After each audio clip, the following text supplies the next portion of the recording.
ওম শান্তি। আজ 22শে মে 2024 প্রাত মুরলি। বাবা আজ বলেছেন, মিষ্টি বাচ্চারা, তোমাদের কর্মাতীত হয়ে যেতে হবে। সেই জন্য ভেতরে কোনো প্রকারের ফ্লো অর্থাৎ ত্রুটি থাকা উচিত নয়। নিজেকে নিরীক্ষণ করে দুর্বলতাগুলি দূর করতে থাকো। আজকের মুরলির প্রশ্ন, কোন অবস্থাকে তৈরি করাতে গেলে পরিশ্রম করতে হয়? এর জন্য পুরুষার্থ কি? উত্তর, এই চোখের দ্বারা দেখার মতো কোনো জিনিসই যেন সামনে না আসে। দেখেও দেখো না, দেহতে থেকে দেহি অভিমানী থাকো। এই অবস্থা তৈরি করতে টাইম লাগে। বুদ্ধিতে বাবা আর পরমধাম গৃহ ছাড়া কোনো বস্তু যেন স্মরণে না আসে। এর জন্য অন্তর্মুখী হয়ে নিজেকে নিরীক্ষণ করতে হয়, নিজের চার্ট রাখতে হবে। ওম শান্তি। মিষ্টি মিষ্টি হারানিধি আত্মারূপী বাচ্চারা এটা তো জানে যে আমরা নিজেদের দৈবী রাজধানী স্থাপন করছি। এতে রাজাও আছে, আবার প্রজাও আছে। পুরুষার্থ তো সবাই করে। যারা বেশি পুরুষার্থ করে তারা বেশি প্রাইজ নেয়। এটা তো হলো একটা কমন ল। এটা কোনো নতুন কথা নয়। একে দৈবী বাগান বলো বা রাজধানী বলো। এখন এটা হলো কলিযুগী বাগিচা বা কাটার জঙ্গল। বাগানে যেমন কোনোটা অনেক ফল দেওয়ার মতো বৃক্ষ হয়, কোনোটা বা কম ফল দেওয়ার মতো হয়। কোনোটা স্বল্প রসযুক্ত আম হয়, কোনোটা বা অন্য রকম। ফুল ফলের এই রকম বিভিন্ন প্রকারের বৃক্ষ হয়। সেই রকমই বাচ্চারা তোমাদের মধ্যেও নম্বর অনুযায়ী পুরুষার্থ অনুসারে হয়। কেউ খুব ভালো ফল দেয়, কেউ সামান্য ফল দেয়। বিভিন্ন প্রকারের বৃক্ষ হয়। এটা হলো ফল দিতে সক্ষম এমন বাগান। পূর্বকল্পের মতোই এই দৈবী বৃক্ষ স্থাপনার কাজ চলছে বা ফুলের বাগানের স্থাপনা হচ্ছে। ধীরে ধীরে মিষ্টি সুগন্ধিও হয়ে উঠছে নম্বর অনুযায়ী, পুরুষার্থ অনুসারে। সব তো ভ্যারাইটি। বাবার কাছেও আসে বাবার মুখ দেখার জন্য। এটা তো অবশ্যই বুঝতে পারো যে বাবা আমাদের স্বর্গের মালিক করে তুলছেন। বাচ্চারা অবশ্যই এ ব্যাপারে সুনিশ্চিত। অসীম জগতের পিতা আমাদের অসীম জগতের মালিক করে তুলছেন। মালিক হওয়ার জন্য খুশিও অনেক হয়। জাগতিক মালিকানায় দুঃখ আছে। এই খেলাই সুখ আর দুঃখের সাথে তৈরি হয়ে আছে। আর এটা ভারতবাসীদেরই জন্য। বাচ্চাদেরকে বাবা বলেন, প্রথমে তো নিজের ঘর সংসারকে সামলাও। ধনী ব্যক্তির কিংবা বাড়ির মালিকের তো বাড়ির জন্য চিন্তা থাকে। তবে বাবাও বসে এক একজন বাচ্চাকে দেখতে থাকেন যে তার মধ্যে কি কি গুণ আছে আর কি কি অবগুণ আছে। বাচ্চারা নিজেরাও জানে। বাবা যদি বলেন যে বাচ্চারা তোমরা সবাই নিজেদের ত্রুটি কি তা নিজেরাই লিখে নিয়ে আসো, তো শীঘ্রই লিখতে পারবে। আমি নিজের মধ্যে কি কি ত্রুটি আছে বলে মনে করছি। কোনো না কোনো ত্রুটি তো অবশ্যই আছে। কেউ তো এখনো সম্পূর্ণ হয়নি। হ্যাঁ, হতে হবে অবশ্যই। প্রতিকল্পে যে হয়েছে এতে কোনো সংশয় নেই। কিন্তু এই সময় ত্রুটি রয়েছে, আর সেসব বাবাকে বললে তিনি এই প্রসঙ্গে বোঝাবেন। এই সময় অনেক ত্রুটি আছে। মুখ্য ত্রুটিগুলি হলই দেহ অভিমানের কারণে। আবার সেটা অনেক হয়রান করে, স্থিতিকে এগোতে দেয় না। সেই জন্য এখন সম্পূর্ণভাবে পুরুষার্থ করতে হবে। এই শরীরও এখন ছেড়ে দিয়ে যেতে হবে। দৈবী গুণও এখানেই ধারণ করে যেতে হবে। কর্মাতীত অবস্থায় যাওয়ার অর্থ তো বাবা বোঝাচ্ছেন। কর্মাতীত হয়ে গৃহে ফিরে যেতে গেলে কোনো ফ্লই যেন না থাকে, অর্থাৎ কোনো ত্রুটি যেন না থাকে, কারণ তোমরা তো হিরেতে পরিণত হচ্ছ। আমাদের মধ্যে কি কি ফ্লো অর্থাৎ খাদ আছে এটা তো প্রত্যেকেই জানে, কারণ তোমরা হলে চৈতন্য। হীরের মতো জড় পদার্থে ফ্লো হলে সে কি আর বের করা যায়? তোমরা হলে চৈতন্য, তোমরা এই ফ্লো থেকে মুক্ত হতে পারো। তোমরা কড়ির থেকে হীরের মতো হয়ে ওঠো, তোমরা নিজেদের ভালোভাবেই জানো। সার্জন প্রশ্ন করছেন, তোমার এমন ত্রুটি, কোন ত্রুটি রয়েছে যা তোমাকে আটকে দিচ্ছে, সামনে এগোতে দিচ্ছে না? ত্রুটিগুলো তো শেষে তৈরি হয়, এসব এখন সারিয়ে দিতে হবে। যদি ত্রুটি মুক্ত না হয় তবে হীরের ভ্যালু কম হয়ে যায়। ইনিও একজন খুব চতুর জহুরি, সারাটি জীবন এই চোখে শুধু হীরেই দেখেছেন। এরকম জহুরি কেউ নেই যার কিনা এত হীরে পরীক্ষা করার আগ্রহ রয়েছে। তোমরাও হীরেতে পরিণত হচ্ছ, জানো যে কোনো না কোনো ত্রুটি অবশ্যই আছে, সম্পূর্ণ তৈরি হওনি। চৈতন্য হওয়ার কারণে তোমরা পুরুষার্থের দ্বারা ফ্লো সমাপ্ত করে দিতে পারো। হীরের মতো তো অবশ্যই হতে হবে, আর তখনই হবে যখন সম্পূর্ণ পুরুষার্থ করবে। বাবা বলেন, তোমাদের অবস্থা এই রকম অবিচল যেন হয় যে শরীর ছাড়ার সময় শেষে কিছুই যেন স্মরণে না আসে। এটা তো ক্লিয়ার। বন্ধু স্বজন ইত্যাদি সবাইকে ভুলতে হবে, সম্বন্ধ রাখতে হবে এক বাবার সাথে। এখন তোমরা হীরে তৈরি হচ্ছ, এ হলো রত্ন সামগ্রীর দোকান। তোমরা প্রত্যেকে হলে এক একজন মণিকার, এই কথা দ্বিতীয় আর কেউ জানে না। তোমরা অর্থাৎ বাচ্চারা জানো, প্রত্যেকের হৃদয়ে আছে আমরা বিশ্বের মালিক হতে চলেছি পুরুষার্থ অনুসারে। যারই উচ্চ পদ প্রাপ্ত হচ্ছে তারা অবশ্যই পুরুষার্থ করেছে। তারা তো তোমাদের মধ্যেই কেউ। বাচ্চারা, তোমাদের এত পুরুষার্থ করতে হবে, সেই জন্য বাবা প্রতিটি বাচ্চাকে দেখতে থাকেন। যেরকম অনেক ফুল দেখা হয়, এটা কেমন সুগন্ধি ফুল, ওটা কেমন, এছাড়া এদের মধ্যে কি খুঁত আছে, কারণ তোমরা হলে চৈতন্য। চৈতন্য হীরে জানতে পারে যে আমার মধ্যে কি কি ত্রুটি আছে, যা কিনা বাবার সাথে আমাদের বুদ্ধিযোগ ভঙ্গ করে কোথাও না কোথাও ঘুরে বেড়ায়। বাবা তো বলেন, বাচ্চারা মামি কম স্মরণ করো, দ্বিতীয় কোনো স্মরণ যেন না আসে। গৃহস্থ ব্যবহারে থেকে এক বাবাকেই স্মরণ করতে হবে। যারা তৈরি হয়ে সার্ভিস করার জন্য বেরিয়েছিল তাদের দ্বারা ভাটটি তৈরি হয়েছিল। দেখা যায় যারা পুরানো তারা ভালো সার্ভিস করছে, নূতনদের মধ্যেও কেউ কেউ এড হতে থাকে। পুরানোদের ভাটটি হতো, যদিও পুরানো কিন্তু তাও ত্রুটি অবশ্যই আছে। প্রত্যেকেই নিজের মন থেকে বুঝতে পারে যে বাবা যে অবস্থা তৈরি করার কথা বলছেন সেটা এখনো তৈরি হয়নি।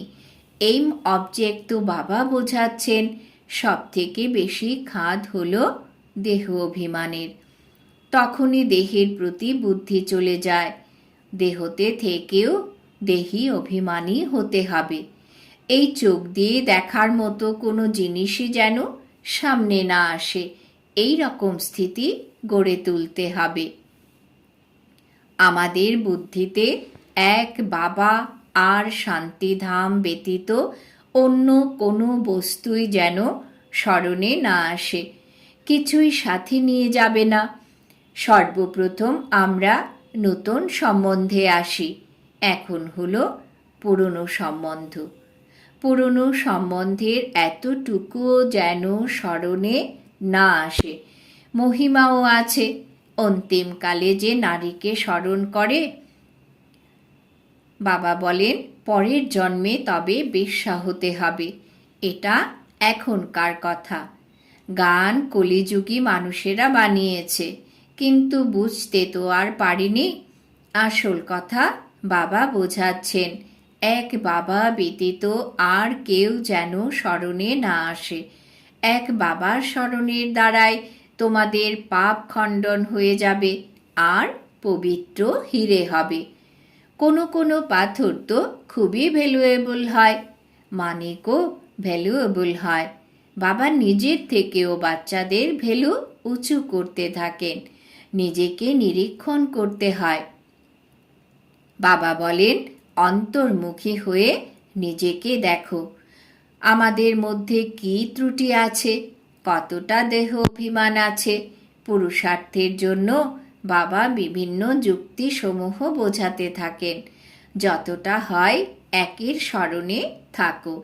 যত প্রিয়ই হোক, সুন্দর বাচ্চারা খুব লাভলি হোক, তাও যেন কারুর স্মরণ না আসে। এখানকার কোনো জিনিসই যেন স্মরণে না আসে। কোনো কোনো বাচ্চাদের খুব মোহ থাকে।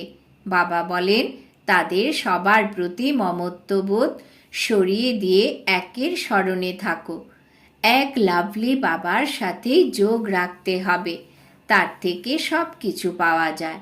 যোগের দ্বারাই তোমরা ভালোবাসার যোগ্য হও, লাভলি আত্মা হয়ে ওঠো।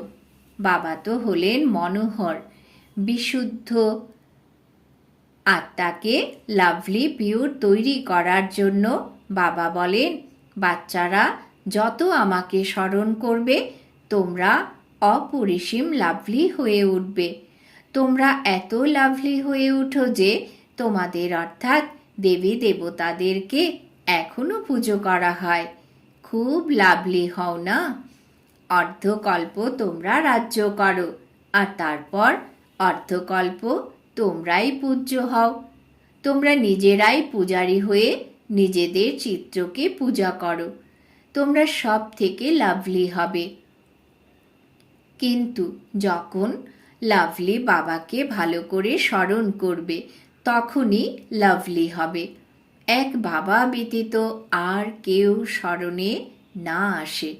তবে নিজেকে নিরীক্ষণ করো যে বাবাকে অনেক ভালোবাসার সাথে স্মরণ করছি তো।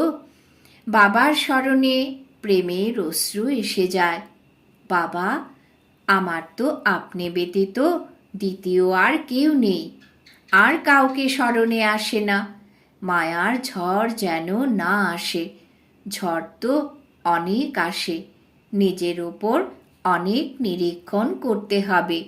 আমাদের লাভ বাবা ব্যতীত আর কোনো দিকে যাচ্ছে না তো। যতই অনেক সুন্দর জিনিস হোক, তাও এক বাবাকেই স্মরণ করতে হবে। তোমরা সকলে একজন প্রিয়তমের প্রিয়তমা হয়ে ওঠো। প্রিয়তম প্রিয়তমা যারা হবে, একবার একে অপরকে দেখলো তো ব্যাস, বিবাহ ইত্যাদি করে না, পৃথক থাকে, কিন্তু একে অপরের স্মরণ বুদ্ধিতে রাখে। এখন তোমরা জানো আমরা সবাই একজন প্রিয়তমেরই প্রিয়তমা। সেই প্রিয়তম তোমরা ভক্তি মার্গেও অনেক স্মরণ করতে। বাবা বলেন সেই প্রিয়তমকে তোমরা ভক্তি মার্গেও অনেক স্মরণ করতে। এখানেও তোমাদের খুবই স্মরণ করতে হবে যখন তিনি সম্মুখে আছেন। বাবা বলেন মামে কম স্মরণ করো তো তোমাদের জীবন তরণী পার হয়ে যাবে, এতে কোনো সংশয় নেই। ভগবানের সাথে মিলনের জন্য সবাই ভক্তি করে। এখানে কোনো কোনো বাচ্চারা তো দধিচির মতো সার্ভিস করে। সার্ভিসের জন্য যেন একদম ফুটতে থাকে, খুবই পরিশ্রম করে। তোমরা এটাও জানো যে বড় মানুষেরা এত বুঝে উঠতে পারে না, কিন্তু তোমাদের পরিশ্রম কখনো ব্যর্থ হয় না। কেউ বুঝে নিয়ে যোগ্য হয়ে ওঠে, তবে বাবার সম্মুখে আসে। তোমরা মনে করো এ লায়েক হলো কি না, তাদের দৃষ্টি তো তোমাদের মতো বাচ্চাদের সাথে মিলে যায়। বাচ্চারা সুসজ্জিত তো তোমরাই করেছ। যারা এখানে এসেছে তাদের সকলকে তোমরা এই বাচ্চারা সুসজ্জিত করেছ। বাবা তোমাদের করিয়েছেন যাতে নিজের থেকেও অপরকে ভালো করতে পারা যায়। সবার তো নিজের নিজের ভাগ্য না। কেউ কেউ বোঝার লোক, যারা বোঝাচ্ছে তাদের থেকেও তীক্ষ্ণ হয়ে যায়, মনে করে এর থেকেও আমি ভালো বোঝাতে পারি। বোঝানোর নেশা উঠে গেলে তো সেটা আবার বের হয়ে যায়। বাপদাদা দুজনেরই হৃদয়ে আসীন হন। অনেক নতুন নতুন আছে যারা পুরনোদের থেকেও তীক্ষ্ণ। কাঁটা থেকে ভালো ফুল হয়ে পড়ে আছে, সেই জন্য বাবা এক একজনকে বসে দেখছেন এদের মধ্যে কি কি দুর্বলতা আছে। এই দুর্বলতা এদের থেকে যদি সরে যায় খুব ভালো সার্ভিস করবে। বাবা যে বাগানের মালিক, মন চায় উঠে গিয়ে পেছনে গিয়ে দেখি, কারণ পেছনে গিয়েও অনেকে বসে। ভালো ভালো মহারথীদের তো সামনে বসা উচিত। এতে কারোর মর্মাহত হওয়ার ব্যাপারই নেই। যদি মর্মাহত হয় বা মুখ গোমরা করে তো নিজের ভাগ্যের প্রতি মুখ গোমরা করবে। সামনে ফুলেদের দেখতে থাকায় অপার খুশি হতে থাকে। এ খুবই ভালো। এর মধ্যে অল্প বিস্তর ডিফেক্ট আছে, এ খুব ভালো পরিচ্ছন্ন। এর ভেতরে কোনো মরচে জমে পড়ে আছে, তো সেই সমস্ত নোংরা বের করে দিতে হবে। বাবার মতো প্রেম কেউ করে না। স্ত্রীরও স্বামীর প্রতি লাভ থাকে যে, কিন্তু তার স্বামী তাকে অত ভালোবাসে না, সে দ্বিতীয় তৃতীয় স্ত্রী করে নেয়। স্ত্রীর স্বামী গেল তো ব্যাস হাই হুসেন করতে থাকে।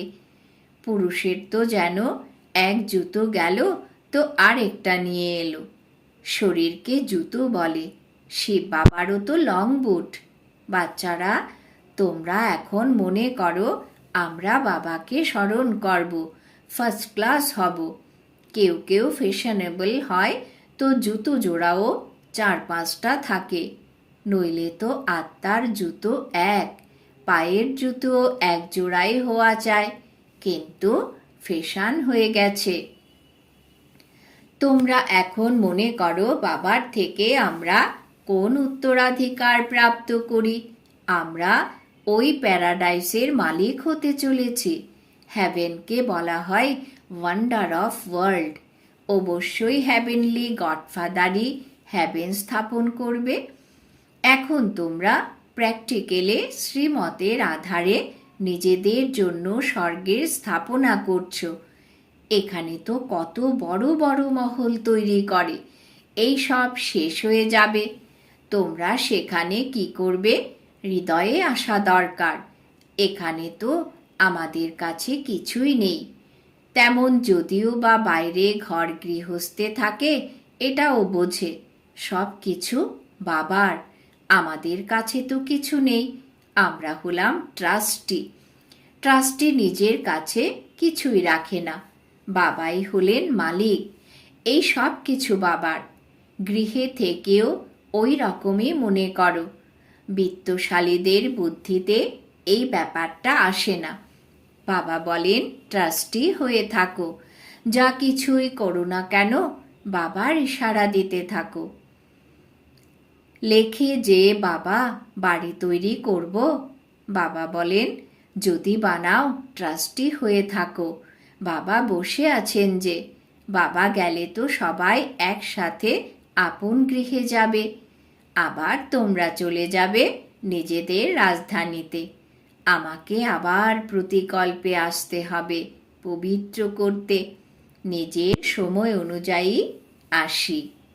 আচ্ছা, বাবা ইয়াদ পেয়ার দিচ্ছেন মিষ্টি মিষ্টি হারানিধি বাচ্চাদের প্রতি মাতা পিতা বাপ দাদার স্মরণের স্নেহ সুমন আর সুপ্রভাত। আত্মাদের পিতা ওনার আত্মারূপী বাচ্চাদেরকে জানাচ্ছেন নমস্কার। আমরা আত্মারূপী বাচ্চারা আমাদের মাতা পিতা বাপ দাদাকে জানাই স্মরণের স্নেহ সুমন সুপ্রভাত নমস্কার। ধারণার জন্য মুখ্য সার। 1 নম্বর, সব কিছুর থেকে মমত্ব সরিয়ে এক লাভলি বাবাকে স্মরণ করতে হবে। অন্তর্মুখী হয়ে নিজের দুর্বলতাকে নিরীক্ষণ করে সরিয়ে দিতে হবে। ভ্যালুয়েবল হিরে হতে হবে। 2 নম্বর, যেরকম বাবা আমাদের অর্থাৎ বাচ্চাদের সুসজ্জিত করছেন সেই রকম সকলকে সুসজ্জিত করতে হবে। কাঁটা থেকে ফুলে পরিণত করার সেবাতে নিযুক্ত হতে হবে। ট্রাস্টি হয়ে থাকতে হবে। বরদান। বাবাজ বরদান দিয়েছেন ব্রাহ্মণ জীবনে একব্রতার পাঠের দ্বারা আত্মিক রয়্যালিটিতে থাকা সম্পূর্ণ পবিত্র ভব।